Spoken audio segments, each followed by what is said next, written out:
दोस्तों, क्या कभी आपने सोचा है कि आप ही के शहर के आपके साथ पढ़ने वाले या आपके साथ काम करने वाले कुछ लोग बहुत ही ऊंचाइयों पर पहुंच जाते हैं, बहुत ज्यादा पैसा कमाने लग जाते हैं, या फिर वो उनका बहुत बड़ा नाम हो जाता है और वो सेम चीज आपके साथ नहीं होती और आपके पास उनसे ज्यादा समझ है, आपके पास उनसे ज्यादा ताकत है, उनसे ज्यादा आप स्ट्रांग हो, इंटेलिजेंट हो, स्मार्ट हो, लेकिन फिर भी वो लोग आपसे बहुत आगे निकल जाते हैं और आप ऐसा नहीं कर पाते।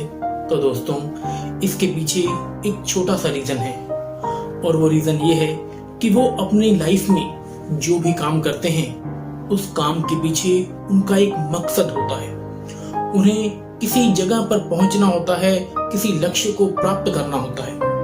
उनके सारे एक्शंस किसी जगह के लिए, किसी काम के लिए, किसी लक्ष्य के लिए होते हैं और उन्हें पता होता है कि मुझे उस लक्ष्य तक पहुंचना है, मुझे अपनी लाइफ में नेम और फेम पाना है, मुझे अपनी लाइफ में 100 करोड़ रुपए कमाने हैं, मुझे अपनी लाइफ में एक बहुत बड़ी कंपनी खोलनी है, मुझे बहुत बड़ा एक्टर बनना है, मुझे बहुत बड़ा सिंगर बनना है, मुझे एक नामी गिरामी हस्ती बननी है। दोस्तों, क्या आपने कभी सोचा है, क्या आपने कभी ऐसी चीज को फील किया है? दोस्तों, इसके पीछे सिर्फ एक ही रीजन है और वो ये है कि उन सभी लोगों ने अपना लक्ष्य निर्धारित किया होता है। उन्होंने डिसाइड किया होता है कि इस टाइम में, 1 साल में, 2 साल में, 6 महीने में मुझे ये काम करना ही करना है, मुझे अपने अंदर ये क्वालिटी लानी ही लानी है, मुझे ये इंग्लिश सीखनी है तो मैं 6 महीने में इंग्लिश सीखूंगा, अगर मुझे संस्कृत सीखनी है तो मैं 6 महीने संस्कृत सीखूंगा, अगर मुझे विदेश जाना है तो मैं 6 महीने में विदेश जाऊंगा या 1 साल में विदेश जाऊंगा। तो दोस्तों, मेरा कहने का यही एक यहाँ मतलब है कि आप अपने लक्ष्य को निर्धारित कीजिए। अगर किसी इंसान को पता है कि वो इस समय जयपुर खड़ा है और उसे दिल्ली जाना है तो वो चला जाएगा, सड़कों को देखेगा, रास्तों को देखेगा, होर्डिंग्स को देखेगा, कहीं ना कहीं से पूछ पाछ के गाड़ी चला के वो चला जाएगा, गूगल मैप का इस्तेमाल कर लेगा। लेकिन अगर एक इंसान को पता ही नहीं है कि उसको जाना कहाँ है तो वो क्या करेगा? घर से तो निकलेगा लेकिन वैसे ही घूमता फिरता चलता, कभी इस गली में चला गया, कभी उस गली में चला गया, कोई फायदा नहीं होगा। तो दोस्तों, अगर आपको लाइफ में आगे बढ़ना है, अगर आपको अपनी लाइफ को एक कामयाब लाइफ बनाना है, लोग आपके बारे में कहे कि ये इंसान सफल है, इस इंसान को बहुत लोग जानते हैं, इसके पास बहुत प्रॉपर्टी है, तो दोस्तों आपको अपने लक्ष्य निर्धारित करने ही पड़ेंगे। अब लक्ष्य निर्धारित करने का एक छोटा सा फॉर्मूला है, कुछ टिप्स हैं जो मैं आपसे शेयर करना चाहूंगा। अगर आप अपने लक्ष्य को उस फॉर्मूले के हिसाब से रखेंगे, उन टिप्स के हिसाब से अगर आप रखेंगे तो आप अपने लक्ष्य को अचीव करने में बहुत हद तक सफल हो जाएंगे। मैं ये नहीं कहता जिस इंसान ने इसको फॉलो किया 100% वो सक्सेस हुआ। हर इंसान की कुछ चीजें पास होती हैं, कुछ चीजें फेल होती हैं। मेहनत करना हमारे हाथ में है और फल देना ईश्वर के हाथ में है। आप अपने हिस्से की पूरी मेहनत कर दो, फल आपको ईश्वर जरूर देंगे। तो दोस्तों, चलिए आइए अपने अब उस टिप्स के ऊपर बात कर लें जो कि गोल सेटिंग के लिए बहुत ही ज्यादा जरूरी है। सैकड़ों लोगों ने अपनाया और सैकड़ों लोगों ने इससे बहुत अच्छे रिजल्ट हासिल किए। मैं आपको इसलिए बता रहा हूं क्योंकि मैंने भी अपने जीवन में इस चीज को बहुत अपनाया और बहुत फायदा लिया। दोस्तों, सबसे पहला पॉइंट जो इस गोल सेटिंग में है वो ये है कि आपका जो गोल है वो स्पेसिफिक होना चाहिए। स्पेसिफिक मतलब जो आपको चाहिए आपको वो पता होना चाहिए।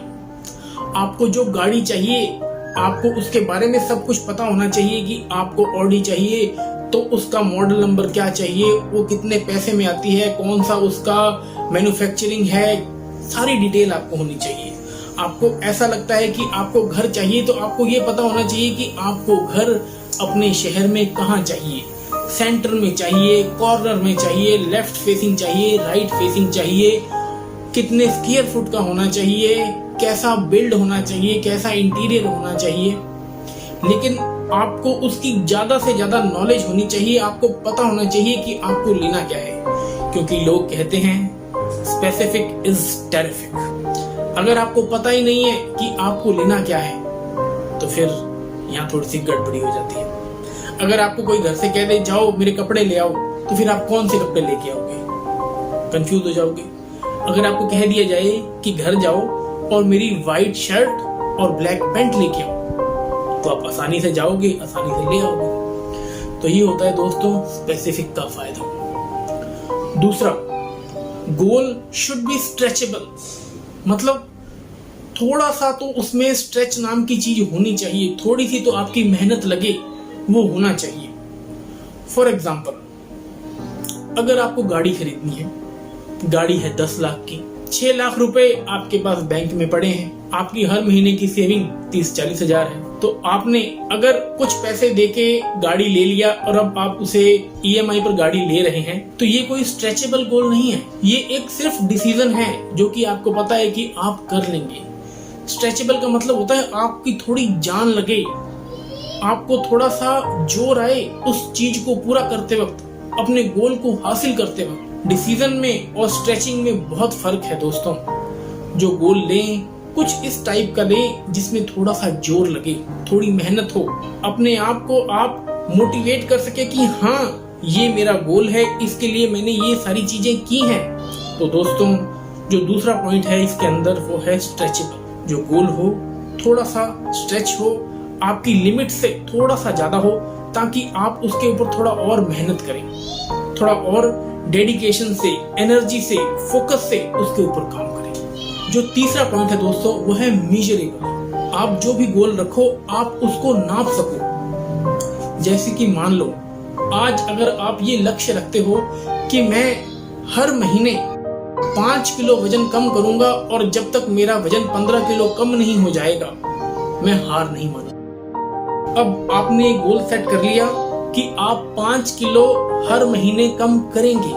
अब आप ये देखिए कि आप हर हफ्ते में 1 से 1.5 किलो वजन कम कर पा रहे हैं। अगर कर पा रहे हैं तो ये बहुत ही अच्छा है। आप अपने गोल को, अपने लक्ष्य को मेजर कर पा रहे हैं। जैसे जैसे आप अपने लक्ष्य को मेजर करेंगे वैसे ही वैसे आप अपनी नई नई स्ट्रेटेजीज बना पाएंगे। अब आपको पता है कि मैं एक हफ्ते में 1 से 1.5 किलो वजन कम कर लूंगा, तो मैं अगले 4 हफ्तों में मतलब 28 दिन में 5 से 6 किलो वजन कम कर लूंगा। मेरा गोल जो है अचीव हो जाएगा। अगर आप इस तरह की स्ट्रेटेजी से चलते हैं तो आप हर हाल में अपने लक्ष्य में जीत जाएंगे। लेकिन अगर आप अपने गोल को नाप ही नहीं सकते तो फिर आप उस गोल को अचीव करने में आपको बहुत जोर आएगा। मैं ये नहीं कहता कि वो पूरा नहीं होगा, हो सकता है कुछ गोल्स ऐसे भी होते हैं जिनको नापा नहीं जा सकता, लेकिन मैं 90% गोल्स की बात कर रहा हूं जिनको नापा जा सकता है, जिन्होंने लोगों ने इसे अचीव किया, उनकी स्ट्रेटेजी से पॉइंट ये निकल कर आए हैं। आगे बढ़ते हैं दोस्तों। इसी के अंदर एक और पॉइंट है नंबर 4, माइंडफुल। जो आप गोल निर्धारित कर रहे हो आपको पता होना चाहिए कि ये निर्धारण के बाद आपको क्या क्या चीजों को पकड़ना है, क्या क्या चीजों को छोड़ना है, क्या क्या इसके प्लस पॉइंट है, क्या क्या इसके नेगेटिव पॉइंट है। फॉर एग्जांपल, यदि आप ये सोचते हैं कि आपको पतला होना है, वेरी सिंपल, तो आपको ये देखना पड़ेगा कि आपको चीनी कम करनी पड़ेगी या ना के बराबर लेनी पड़ेगी, नमक कम करना पड़ेगा, ना के बराबर लेना पड़ेगा, जंक फूड नहीं खाना, ऑयली चीजें नहीं खानी, खाना कम खाना है और फाइबर वाले फूड ज्यादा खाना है, ओट्स, दलिया, उपमा टाइप की चीजें ज्यादा खानी है, ताकि आप कैलोरी कम लें और मेटाबॉलिज्म आपका फास्ट रहे और आप जल्दी से जल्दी वेट को रिड्यूस कर पाए। आपको हर एक चीज के पॉजिटिव और नेगेटिव पॉइंट्स लेकर चलने हैं। अगर आप ये सोचिए मैं खाना भी खा लूं और मैं पतला भी हो जाऊं, मैं खाना भी खा लूं, एक्सरसाइज भी ना करूं, मैं पतला भी हो जाऊं, तो ऐसा नहीं होने वाला ना। आपको दिमाग से, अपने विवेक से ये चीज सोचनी पड़ेगी कि जो मैं गोल रख रहा हूं, क्या मैं उसके प्रति अपना ये बलिदान दे सकता हूं, क्या मैं उसके प्रति अपना ये लॉस सह सकता हूं। अगर हाँ तो आप उसको जरूर रखिए। आगे बढ़ते हैं दोस्तों। जो 5वां पॉइंट है वो है दोस्तों अचीवेबल। अगर इस दुनिया में वो गोल किसी और ने अचीव किया है तो दोस्तों आप भी अचीव कर पाएंगे। नंबर 1। नंबर 2, क्या आप उसे अपने विवेक से सोचें, आपकी कंडीशंस ऐसी हैं कि क्या आप उसे अचीव कर पाएंगे। अगर थोड़ा सा ऊपर नीचे हो या थोड़ा ज्यादा भी ऊपर नीचे हो, तो क्या आप उसे अचीव कर पाएंगे? फॉर एग्जाम्पल, आज आपके मन में ये ख्याल उठ रहा है कि यार गोल्फ जो लोग खेलते हैं ना, उनके पास बहुत पैसा होता है, सबसे अमीर जो गेम होता है वो गोल्फ होता है और सबसे ज्यादा पैसा भी गोल्फ में ही मिलता है।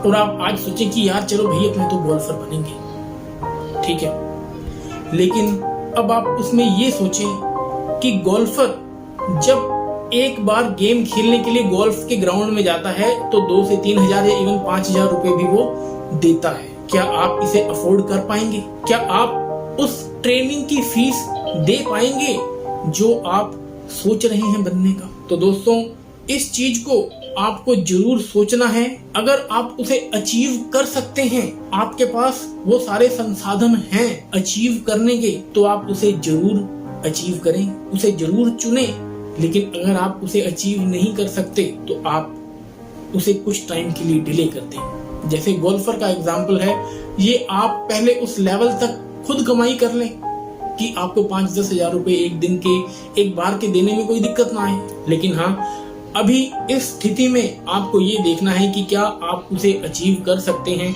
क्या आम इंसान उसे अचीव कर पा रहा है तो आप भी अचीव कर लेंगे, बशर्ते थोड़ी सी मेहनत है, थोड़ा सा पैसा है, थोड़ा सा टाइम है, थोड़ी सी एनर्जी है। ये चीज आपको समझनी और देखनी बड़ी जरूरी है।